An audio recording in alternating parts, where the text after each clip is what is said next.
The Equally Yoked Show. Get yoked for free.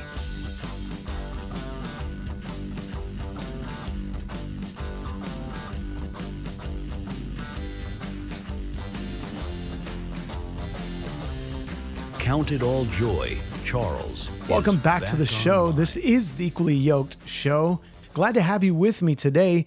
Look, this is a story that has always been recycled time and time again, and I gotta admit that. Okay, we're covering over the recent update, I guess you could say, concerning Noah's Ark and what is happening there, because we've always seen this photo that has been shown around online, and this is not a new thing. However, when we look at this issue and why it's so pressing today is because we know that in the last days there will be deception. There will be, as Jesus says, as in the days of Noah.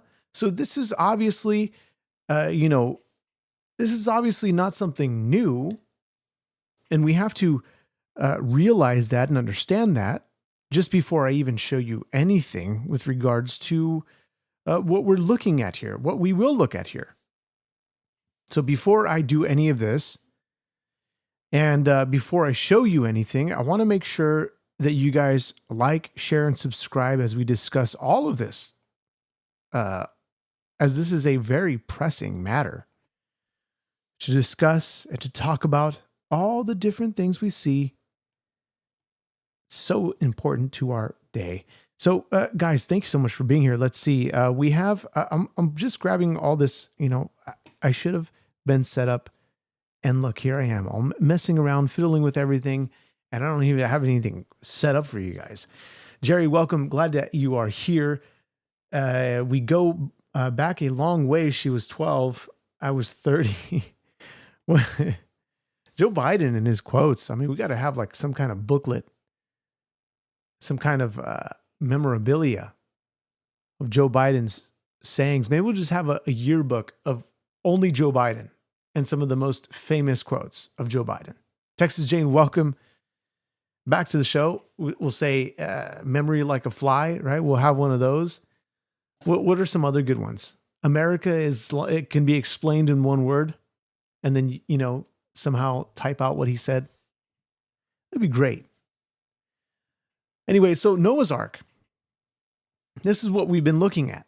We've been looking at images of Noah's Ark and the mystery, and what are they ever going to dig there? Like, why haven't we gone and looked inside of this and just confirmed it and say, hard fact, this is actually Noah's Ark? Like, what's the deal here? They've done scans. They've done a lot of stuff here from what they can do. Now, we have to remember that they are limited on what they can do, what they can touch, how they can, do the research concerning this.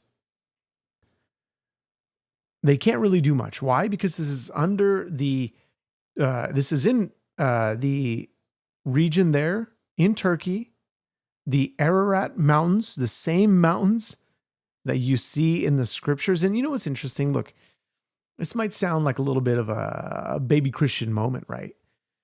You have to remember that when you read the Bible, that these were actually historical places, true historical places that you're learning about.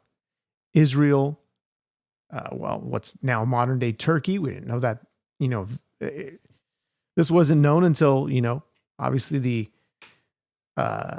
story progressed, began to figure out the region and the area that was there based on history, tradition, and discussions, debates.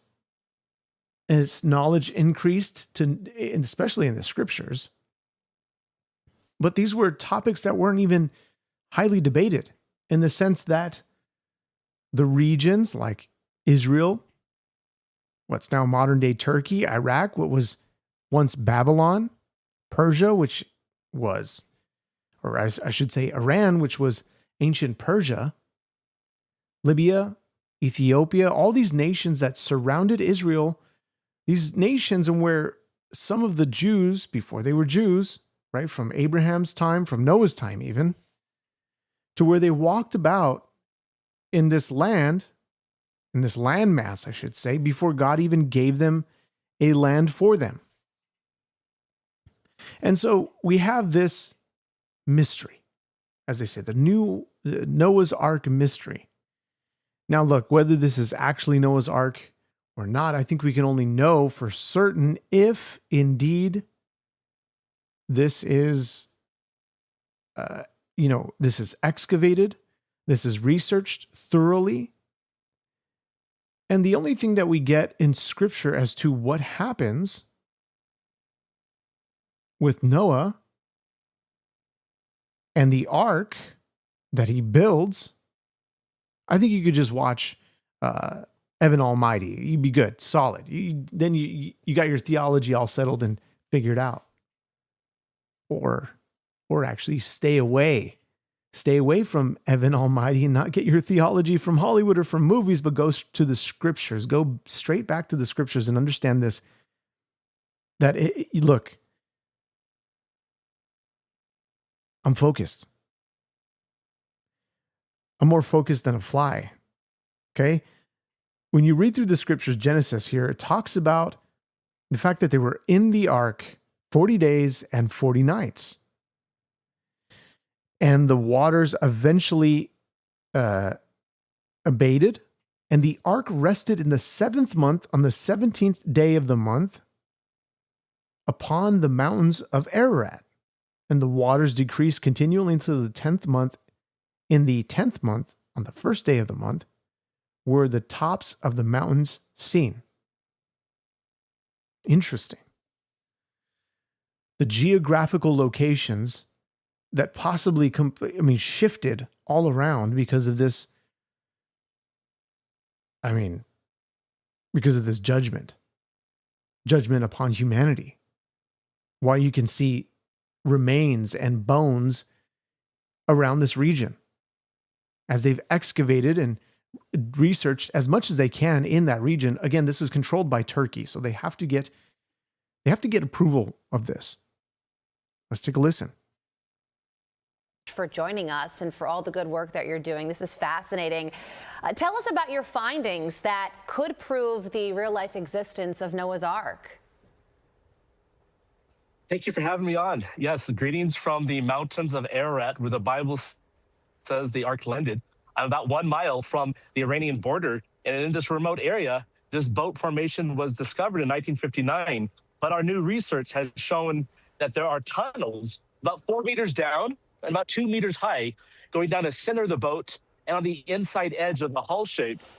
And so we really believe that this layout showing tunnels and also possible support beams and walls would suggest that it's a man-made object and not just a natural formation. Yeah, many geologists disagree with that. They say, look, this is just a natural formation. But gosh, Andrew, when I look at that, it doesn't look very natural to me. What's your response to those geologists? Yeah, so first of all, you have to explain how did an earthen formation get into the shape of a ship, and that is exactly 300 cubits long, which is the length given in the book of Genesis in the Bible. And so we have the exact length, we have the ship shape, and we're in the right location. And now we're also seeing that the soil inside is different from right outside the formation. So we have 3 times more organic matter found inside versus right outside. So it's a distinct object and not just part of the mountainside. Can you take your work underground and explore some of these tunnels to get a definitive answer?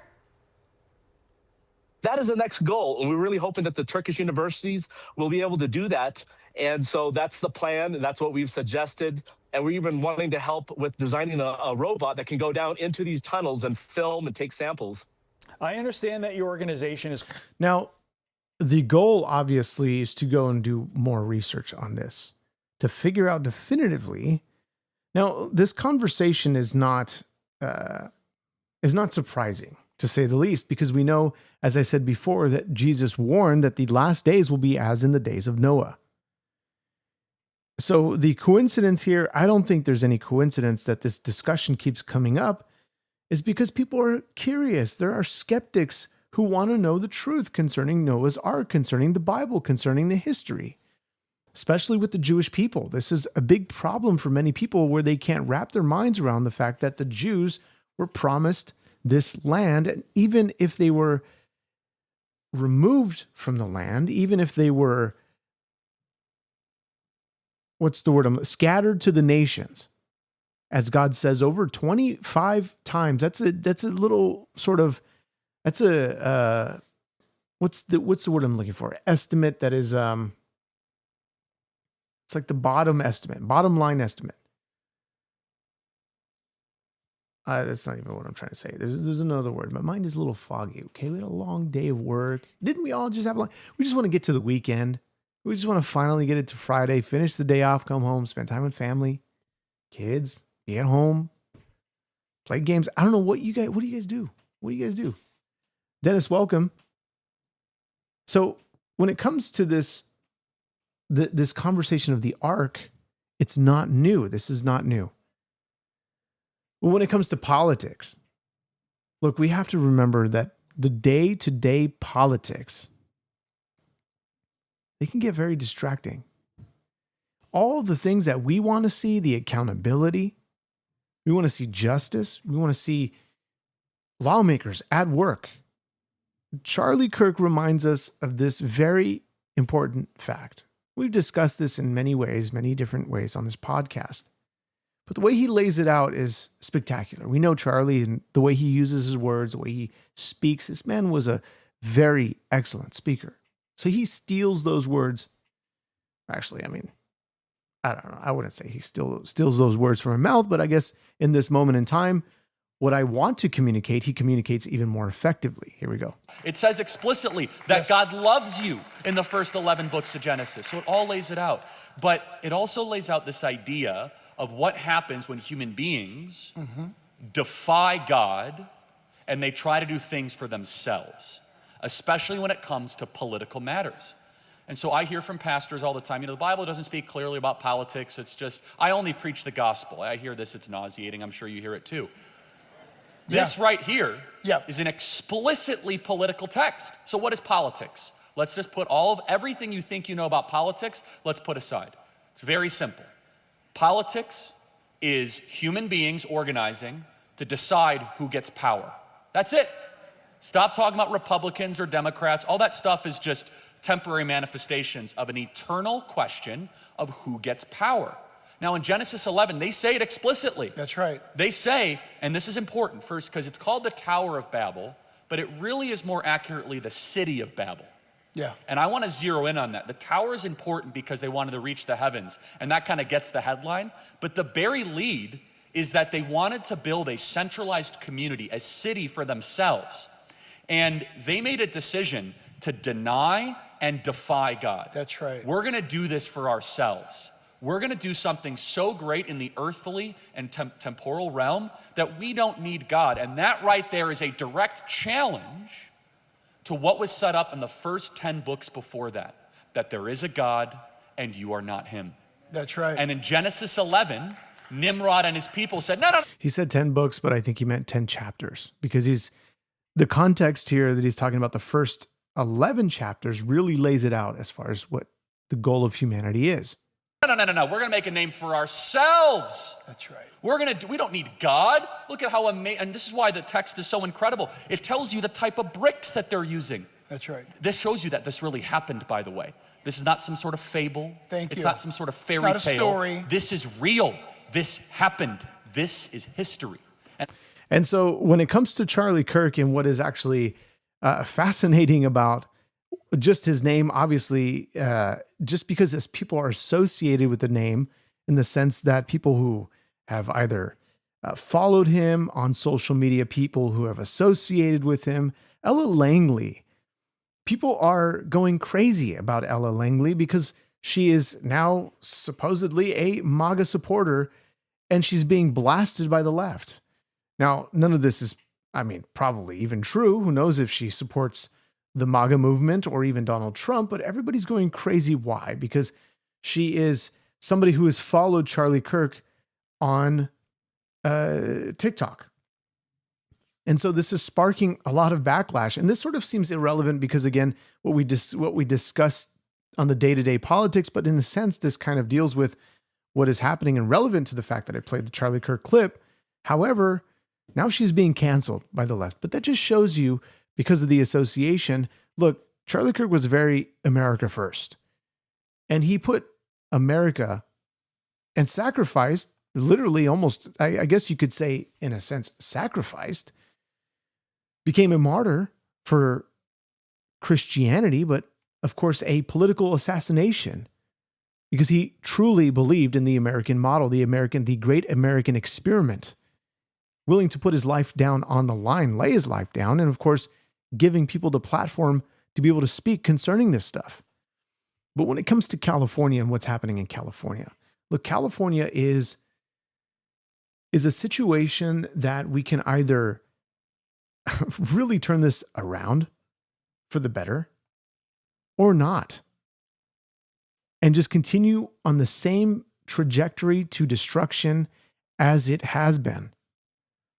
And so what I found interesting, and a lot of people probably didn't even watch the debates.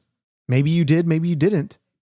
Is if you don't live in California, this probably doesn't matter for you, but it does matter for me, because when you're looking at the gubernatorial debate and what is happening in California and how, what should I say? Just terrible some of these candidates are. Look, I'm talking mostly on the left, right? The Democrats. When it comes to grading Newsom and how he did with California and specifically on the homeless problem, and these candidates are given the chance to grade Gavin Newsom regarding homelessness. And most of all the Democrats literally gave him at least a B or higher. What do you guys think? Those who live in California, those who maybe even heard about California and the ongoing homelessness problem that just continues to plague this state. Everybody knows about LA's Skid Row. Everybody knows how San Francisco is. Everybody knows about the fentanyl crisis that is plaguing California.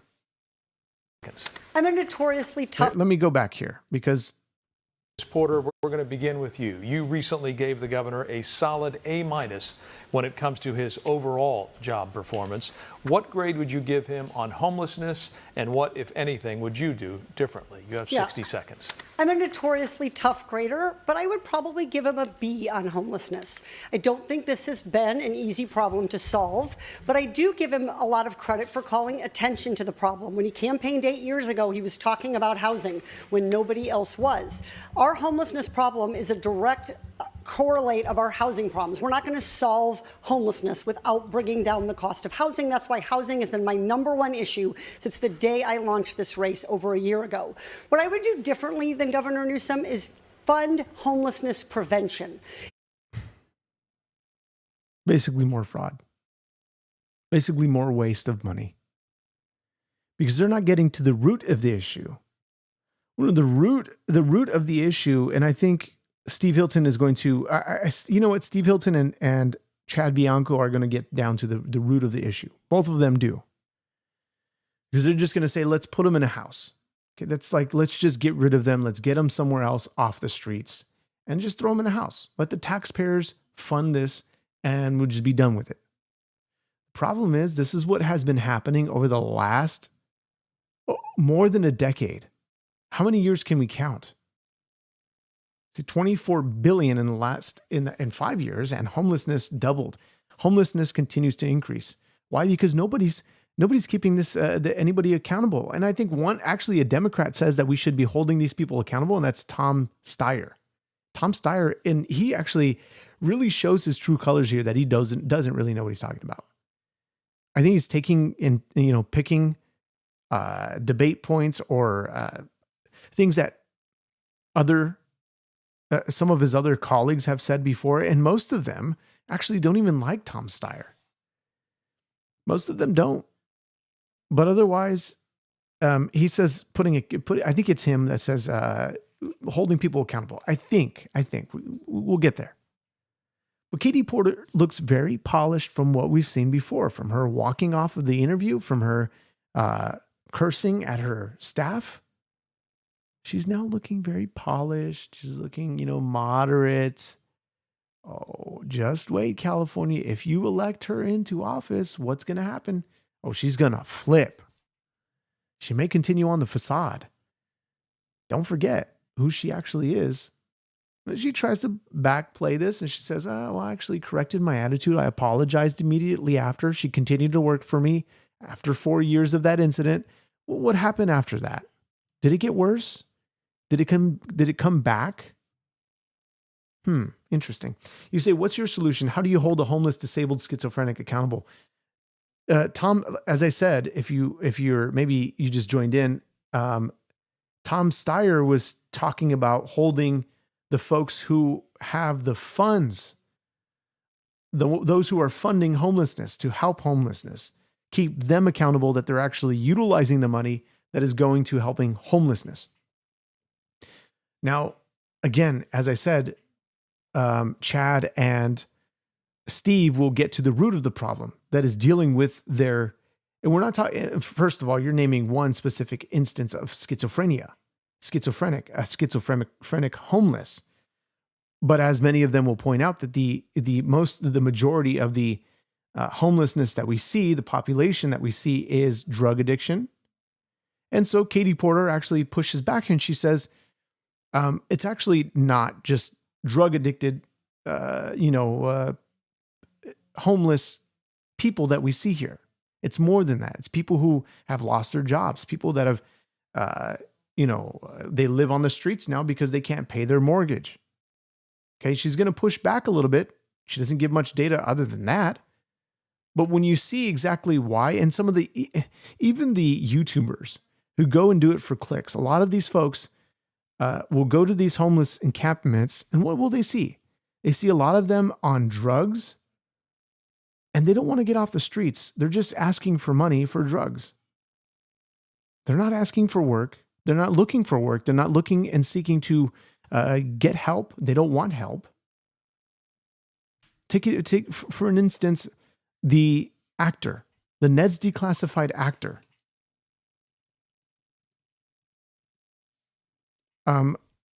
Taylor Chase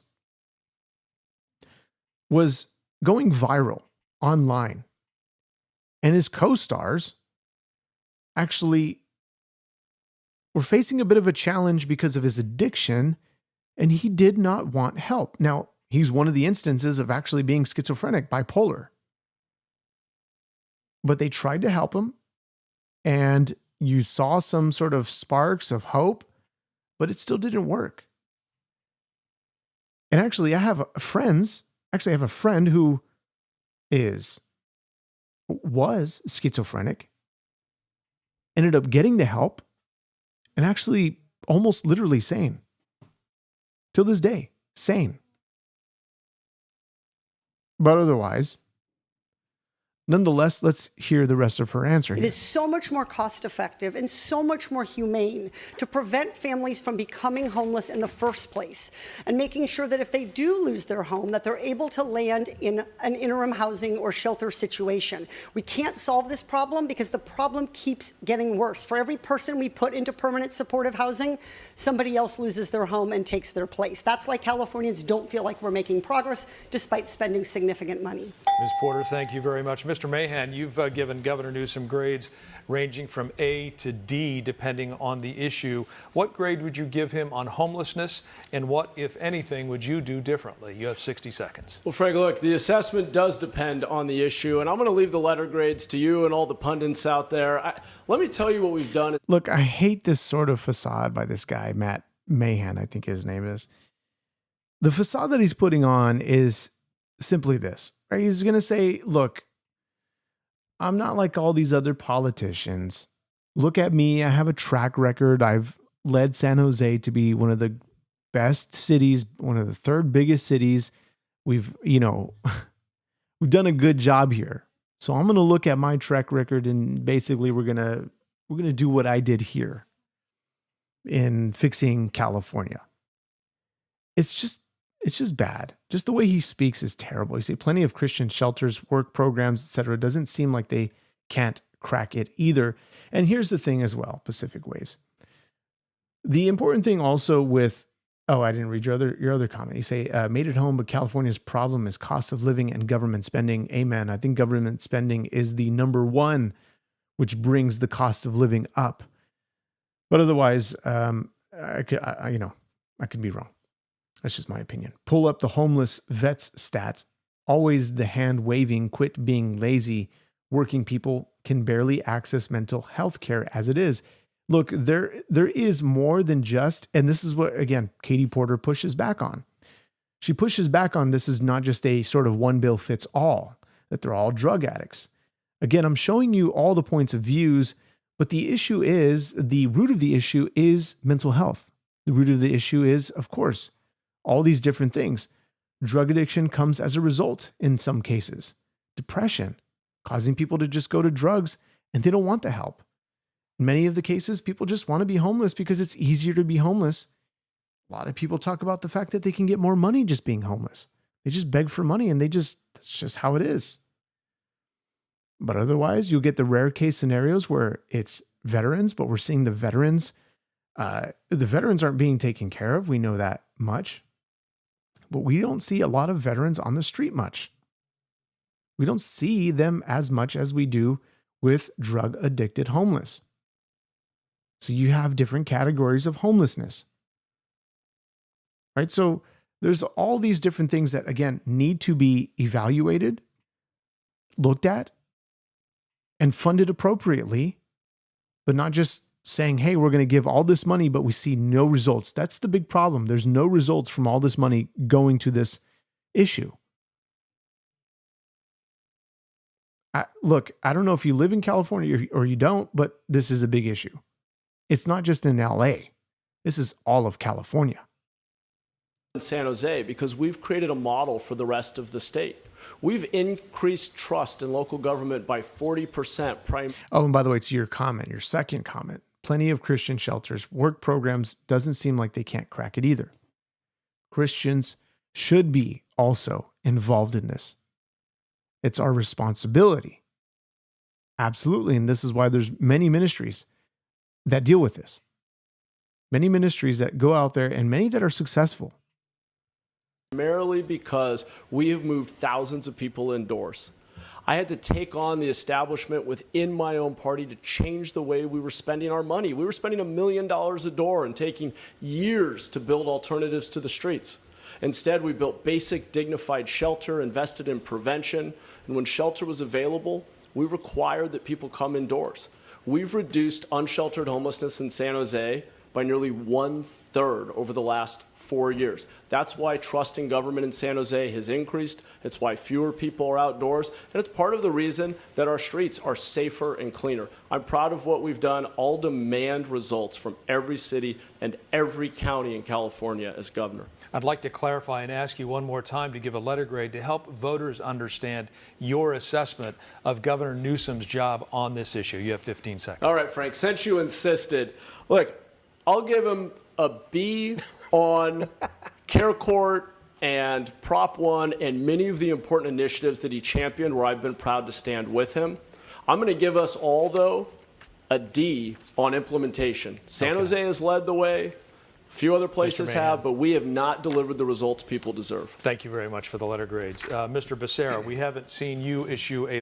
And by the way, you say, I was going to say on the Ark thing, hasn't the government or that government been blocking that forever to excavate? Yeah, that's the Turkish government.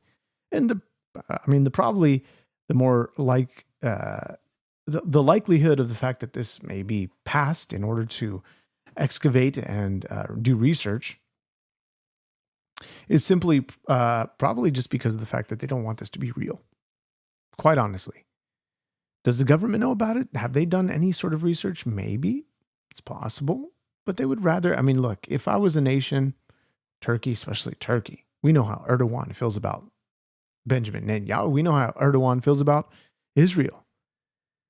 If I was Erdogan, yeah, I wouldn't want to give any more credit or any more sort of grounds for Israel to stand on to say, hey, look, the scriptures are, well, even then most Jews are secular, but otherwise, we wouldn't want to give more credit to the Jews. Like, it all started with the Jews. God had clearly called the Jews. I think I would probably just stay away from allowing them to excavate, just to keep the deception. Probably. Why? Because it's literally most of the nations in that region hate the Jewish people.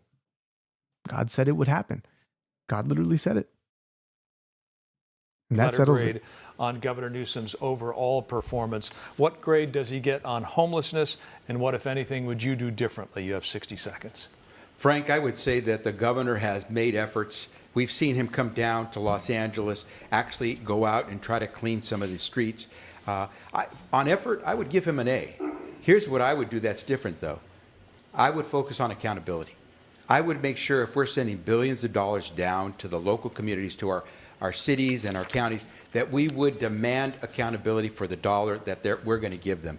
We need to see results, and results are what you see on the streets. We need to pull folks up, help get them back on their feet, and that's what I would do. But what I will tell you is my principal job as governor, and I'm glad to hear other people are saying this, is I'm going to keep you housed. If you are in a home right now, renting or owning, if you lose your job unexpectedly, or you have a medical emergency, and now you're about to become homeless as a result of that now unaffordable expense, tell me what you need. How can I help you keep your home? Because it costs me so much more money to pick you off the streets, provide you with the assistance and the shelter, than it does to keep you in the home that you're already paying for. Mr. Becerra, let me ask you a follow-up question. You're saying that anyone who needs housing assistance, you will... Sounds like they don't know how to speak for themselves, quite honestly. Will help them. That means the government will help them. How much is that going to cost, and where does that money come from? You have 30 seconds. Yeah, Frank, we spend billions, tens of billions of dollars right now to try to pull people off the streets. Do you think it's working? It would cost us a fraction of that amount to help someone who temporarily lost their job stay in the home. If they, for 2 or 3 months, fall behind on the rent, they don't get kicked out, because we'll try to support them. A zero interest loan. You can keep them in their home. I save a lot more money by keeping them in the house than watching them hit the streets and then try to find them and pick them up. Far more expensive. Mr. Becerra, thank you. Nikki? Mr. Bianco, you have been very critical of Governor Newsom. What grade would you give him on homelessness, and what would you do differently? Well, you have 60 seconds. I think we've just learned of the failure of the California education system, too, if we can't even realistically assign grades to failure. It is an absolute dismal failure, and anyone that says it's not is fooling themselves or trying to fool voters. We are not dealing with homeless, so stop calling it homeless. It has nothing to do with homes. This is drug and alcohol-induced psychosis, mental illness causing the other. And this is why I would believe more of Chad Bianco's word than anybody else, is because he is on the grounds dealing with this. He explains it. It doesn't matter, but these people are suffering from drug and alcohol abuse and mental illness. We would have fixed this problem probably already had the Democrats in California, in state legislature, and our governor funded Prop 36 to give us the treatment that we need. I am on the front lines of this. I've been on the front lines of this for 33 years. This has nothing to do with the home. Until we actually start caring about these people, you have compassion to look them in the face and tell them that you're going to walk by them and ignore them. If that's what you're going to do, you're just a part of the failure of government. We are going to deal with this for what it is. It is not homes. Mr. Bianco, I just want to clarify here the second part of the question. If you're elected governor, what would you do differently? You have 15 seconds. Every single bit of the money going to nonprofits and NGOs for homeless ends the day I take over. And a small portion of that will go to the funding of the drug and alcohol treatment centers that they need, the mental health treatment centers that they need, and then more importantly, Mr. Bianco, the combination of drug and alcohol. Mr. Bianco, thank you. Mr. Hilton, Now, when we're talking about churches that should be getting involved in this ministry, or the churches that are involved in this ministry should not be relying on government assistance for this ministry at all. At all. It should be solely funded by the church. This is God's role. God never said that the government is going to fund this.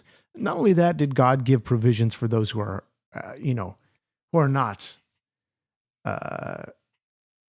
well off, in just more modern terminology. Well off, rich, or middle class, whatever you want to say. Given the governor an F on his overall performance. When it comes to homelessness, has he done anything right? You have 60 seconds. Well, by the way, I'd love to be in your class, Katie, if you get a B for what Gavin Newsom's done on homelessness. My goodness, of course it's an F. It shames our state, the situation with homelessness. We have about 10% of the US population, around 50% of the country's homeless population. And as for Javier praising Gavin Newsom for the photo op where he tried to pretend he was cleaning up a homeless encampment, literally Gavin Newsom did that 3 times in a row. Nothing changed. And nothing will change if you have one of these Democrats in power. It will be more of the same. My plan is a common sense 3-point plan. Number 1, it is illegal to live and camp on the streets. We need to enforce the law. Number 2, we need to get people into the drug treatment that they need, and it cannot be a choice. Number 3, we need to get people the mental health care that they need instead of the barbaric situation we have right now in California as a result of these Democrat policies, where the main place where we're treating people with mental health problems is jail. That has to change. Mr. Hilton, thank you. Ms. Porter, Mr. Becerra, I'll let you respond, but I just want to clarify the second part of my question. Do you think the governor has done anything right on homelessness? No, everything has taken us in the wrong direction. That's why we spend, what is it, the state auditor found, $24 billion of our money spent on homelessness. They have no idea where it went because it's going into these non-profits and crony developers that are, instead of solving the problem, they are profiting off these Democrat policies. Okay, Mr. Hilton, thank you. Your time is up. Thank you. Ms. Porter, I'll allow you to respond. You have 15 seconds. If you were in my class, Mr. Hilton, you would learn in my bankruptcy and consumer protection class that the majority of homeless people in California are actually working. They're not just people on the streets. It's not just people with mental illness or people with drug or substance use problems. It's also families who are fleeing intimate partner and domestic violence. It's people who are double and tripled up. It's people who are living in their cars on our college campuses. Homelessness comes in a lot of different forms, and if we don't see the whole problem, if we demonize them from one perspective, we'll never be able to solve this problem. Ms. Porter, thank you. Mr. Becerra, allowed you to respond to Mr. Hilton there. You have 15 seconds. Well, it's interesting to watch someone who has served as a talking head on a Fox News program telling us how government should run when he never has run any government in his life. And it's fascinating to see that he can do all these things when he's talking about not collecting any revenue to be able to do any of this work. It doesn't add up. The math doesn't work. But then that's what happens. You can be a talking head and not worry about the consequences of what you do. Now, look, without boring you with all of this nonsense in the gubernatorial race, the 4 Democrats, one who are mediocre at best, all sound like parrots. They all literally sound like parrots, and they can't go that hard on each other. You know why? Because of the funding that they'll get removed because they're, it's their constituents, the Democrat Party. We just learned about the SPLC. We're going to be talking more about that subject concerning the funding that they've committed to, like the KKK, and a lot of what's the word? Donors, like Clooney, Soros. They're quiet. After the nonprofit indicted over $3 million in alleged hate group information scheme. Same group that funds these organizations. Gosh, this goes deep, and it's and you're right. Gavin cleaned it up in 2 days. For who? Xi Jinping. Ya boy. Cleaned it up. Cleaned it up. You know why? Well, rather, it can be done. We know it can be done. That's his master. You're right. His master. Anyway, despite the fact they'd never be able to solve most problems till you realize that, well, if you have that mentality, for sure, 1,000%. You say when Gavin had a communist visit, the only time the streets were empty and clean, you're exactly right. You're exactly right. There's no way we're going to get anything done unless we have Chinese Communist Party leaders come to California. Then you'll get something done. It'll be clean. Look like the streets of Japan, Beijing, I know Japan's not a part of it. Anyway, despite the fact. All right, guys, we have so much stuff to cover on another broadcast. I'll see you guys in the next one. Consider subscribing. Consider liking the show. Look, we're still trying to get past this shadow banning. I don't know if we're ever going to do it. I don't know if we're ever going to be able to get past the shadow banning because it's just dropping. Hey, look, also, this could be the Lord. This could also be the Lord. And he could be doing this work and saying, hey, focus on something else. I don't know. You let me know, guys, in the comments. Or email me, freedom@equallyoakeshow.com. Thank you so much for being here. Dead Man Lives, bro, you're so awesome, dude. You're always here. Even when you're not here, we still miss you. You're always here moderating. You're volunteering your time. And I know you're not at 11:30 p.m. That's my time. I know you're not at this. You're sitting there 1, 2, 3 a.m., however long it goes, bro. God bless you tremendously. You see, don't forget the 160 million raised for the fire victims that disappeared.